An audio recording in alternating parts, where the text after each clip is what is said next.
You have ultimate responsibility for your experience. What you experience, who you are, it's your responsibility. There's no one else who's going to fix it for you.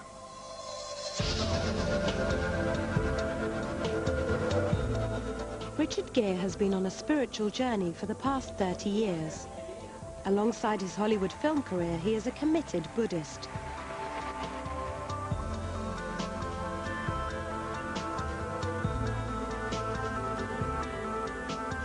In this film, he explains his Buddhist faith.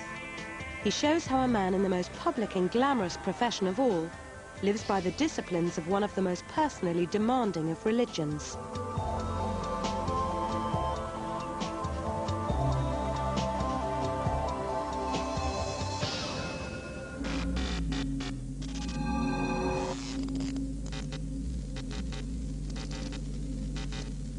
Making a film can be incredibly frustrating.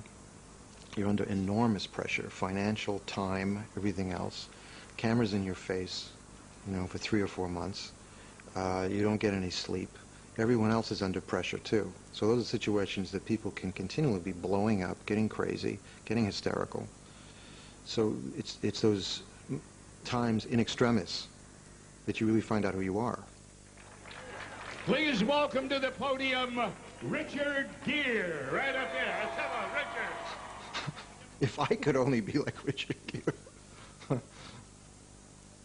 But as we said, you know, it's the same. I'm living the same problems as everybody else. This superficially, you know, it seems like I've got it knocked. But I'm still dealing with anger and hatred and jealousy and the rest of it. Basic ignorance.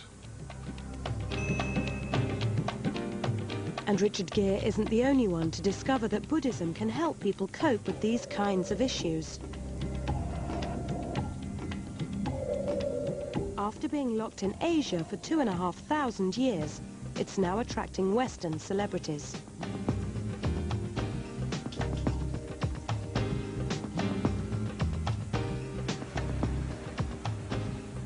It's so unusual to meet something which actually asks you what you think and actually helps you to think for yourself, rather than telling you what to think.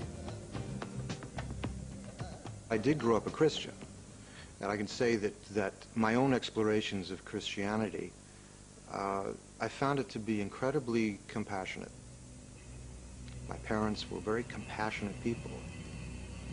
But when you ask kind of difficult questions about the origin of the universe, about the nature of the self, which are basically philosophical / psychological concepts you're dealing with, there didn't seem to be a basis for discussion in Christianity.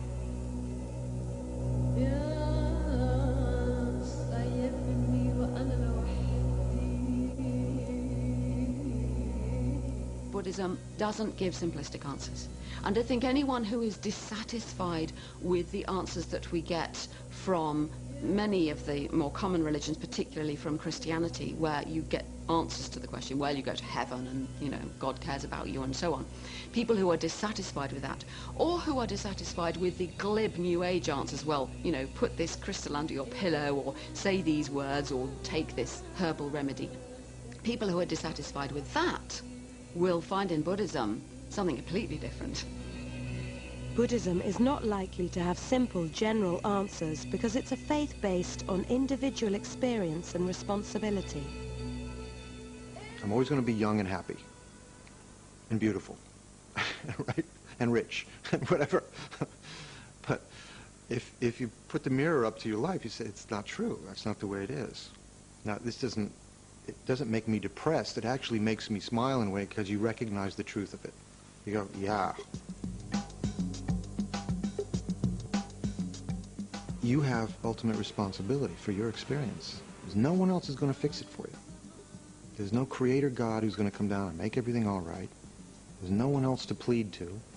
You got to do the work on your mind. When you change your mind, you change. When you change your mind, the universe changes. But you're the only one who can do it. You can have help, wonderful teachers. You have the teachings of the Buddha. You have the teachings of Jesus Christ. The teachings of Muhammad. But you got to do the work. You are responsible. Which is very Western, is it not? You want to be a millionaire? You want to be a billionaire? You got to do the work. You want to learn to play the piano? You got to do the work. very Western.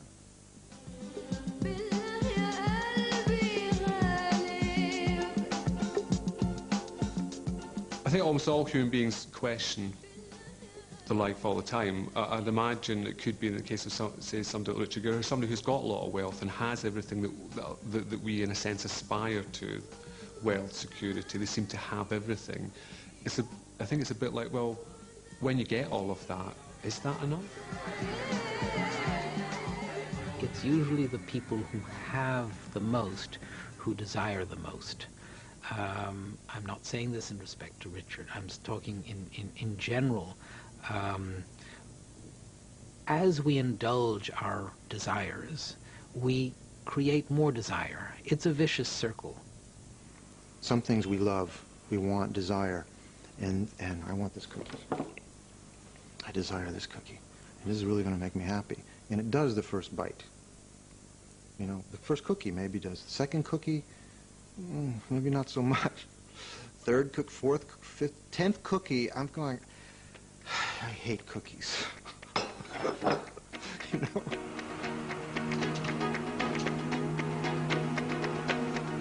Part of the appeal of Buddhism is that it starts with the nitty-gritty frustrations and angst of 21st century life.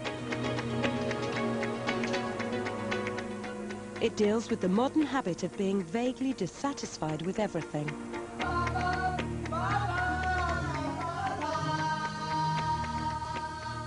The problem we have is that everything sticks to us, right? And it makes us heavy. That sound's sticking to me, you know, that's sticking, the time is sticking to me, the bum bum, it's like, and then there's this little creature inside, it's going, I don't want to get stuck. I don't want to carry all this stuff around. And anger starts to come up, and frustration, and blah, blah. And then someone walks in, and you lay that frustration on them. And the waves just keep going through and around us constantly.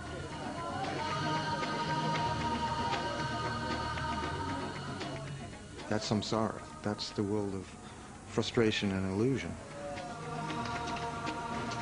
Suffering in that sense doesn't at all mean sort of pain or the very obvious kinds of suffering like that. It means more the suffering of wanting things and it not being true, wanting things to be different, hanging on to things, that kind of suffering. You still have pain.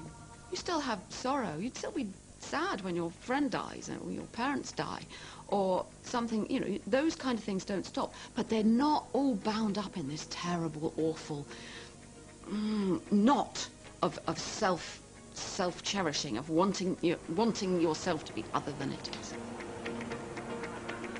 Everyone gets depressed, everyone feels frustrated, everyone gets angry, everyone gets jealous, everyone gets, I mean, all those things. The suffering of change, you know, things are really good right now, but they're going to change. Maybe in an hour things are going to fall apart and they're not going to be great anymore, you know, or you know, my marriage is great now, maybe it's going to fall apart. Suffering of change.